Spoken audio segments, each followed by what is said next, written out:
السلام عليكم ورحمة الله وبركاته. بسم الله والصلاة والسلام على رسول الله. اللهم لا علم لنا إلا ما علمتنا إنك أنت العليم الحكيم. والحمد لله حمد شاكرين. walaalaha ku xiran channelka meel walbo joogtaan kuna wad hada muuqaalkan hadii wala ka raanoqdo waxaan uga hadli doonaa adkaar qofka akhristo uu Ilaahay u ballan qaaday 100% inuu farxad siinayo dhibaatooyinkana ka ilaalinayo. waxaa jiro dhikri rasuulka sallallahu alayhi wasallam uu qiimihiisa aad uga hadlay. waxa uuna yiri qofkii akhristo dhikrigan laa yadurruhu shay wax dhibaateyn karo malahan.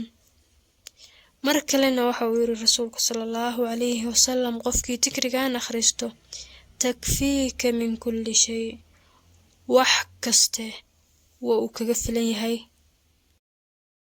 waxa kale oo yiri nabiga sallallahu alayhi wasallam qofka akhrista dhikrigan kaana haqqan ala Allahi an yurdiya Ilaahay ay xaq ku tahay oo isku waajib yeelay in qofkaas uu raali ka dhigo.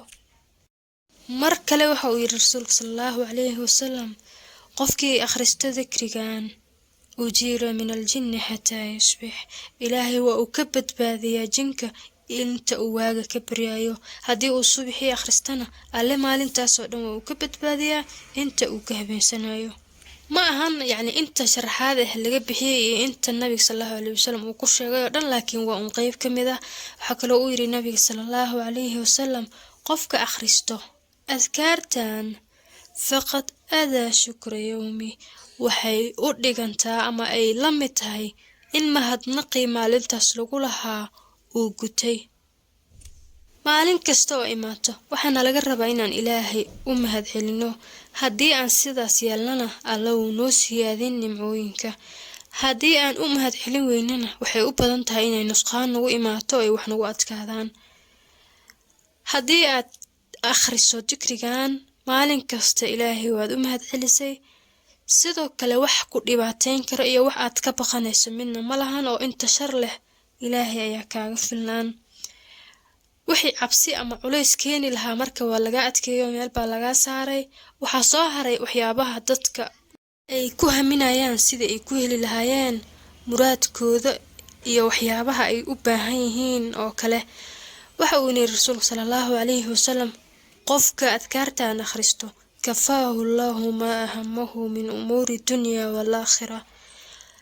adkaartan qofka akhristo Ilaahay wuu ka kaafiyaa hamigiisa oo uu u fududeeyaa waxa uu doonayo ee adduunyada ah iyo aakhirada wixii uu u baahan yahayba. waxa kale oo kamid ah waxyaabaha uu rasuulka sallallahu alayhi wasallam adkaartan ku amaanay atraktu shafaa'ati yawm al-qiyaamah qofka akhristo maalinta qiyaama shafaacadeyda ayaa u sugnaan doonto. dhikrigan waa mid loo yaqaan adkaaru sabaa wal masaa waa daawo maalintii 2 jeer la qaato. hadii aad kaniinkan galabkii iyo subaxii qaadanin wax aad tabi doonto ayaa ka maqan. run ahaantii adkaaru sabaa wal masaa way fara badan yihiin faa'iidooyinkeeda mana ku soo koobi karo muuqaalkan. waxaa jirto mid kamid ah adkaaraha oo qofka subaxii akhristo hadii uu maalintaas dhinto uu Ilaahay janno u ballan qaaday. hadii asagoo galabkii akhristo uu habeenkaas dhintayna uu Ilaahay janno u ballan qaaday.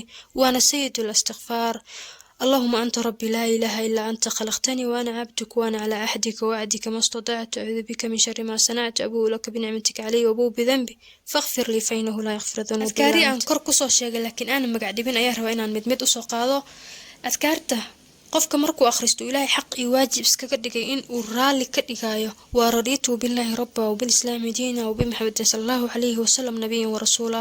muuqaaladooda hore ay ugu jiraan channelka. waxa kamid ah mid qofka markuu akhristo wax dhibaateyn kara aysan jirin oo Ilaahay magangeliyada siinayo. bismillahi alladhi la yadurru ma'a ismihi shay'un fil ardi wala fis samaa'i wa huwa samii'ul 'aliim.